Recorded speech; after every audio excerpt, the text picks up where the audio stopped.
Ayoko na maging masama. Help me. Tulungan mo ako. Tulungan mo ako maging mabuting tao. Laking pasalamat ni Moira kay Jinkay na ito ang nagkumpinsi kay Warden na palabasin siya sa Bartolina. Sagot naman ni Jinkay ay sa Panginoon dapat magpasalamat si Moira at kinakasangkapan lamang siya umano. Sa labis na gutom, uhaw at naranasan na hirap ni Moira sa Bartolina ay mukhang naputol na ang sungay at humingi pa ng tulong kay Jinkay na tulungan siya maging isang mabuting tao. Sa loob ng kulungan ay halos napansin ng lahat na ang dating palaban at mapagmataas na Moira ay doon lamang sa gilid nakaupo habang nakikinig kay Jinkay ng mga salita ng Diyos na mababasa sa Biblia. Kaya naging tampulan ng tukso si Moira, pero didma na lamang itong dating war freak na Moira.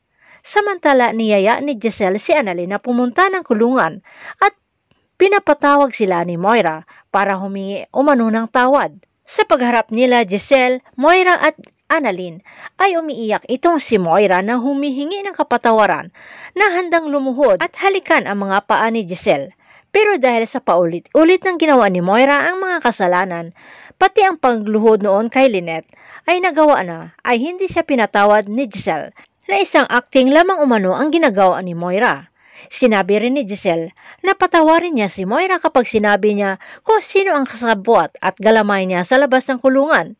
Pero ayaw rin ni Moira maipahamak itong si Zoe at lumabas ang baon nila na hindi anak si Zoe ni RJ kundi anak ito ni Doc Carlos. Kaya sinabi ni Moira na wala siyang galamay sa labas ng kulungan at hindi naman naniniwala si Giselle. Kaya si Annalyn ang hinihinga naman ni Moira ng kapatawaran. Pero dahil nga sa laki ng kasalanan ni Moira sa kanila at kay lolo niya Pepe ay hindi siya pinatawad ni Annalyn.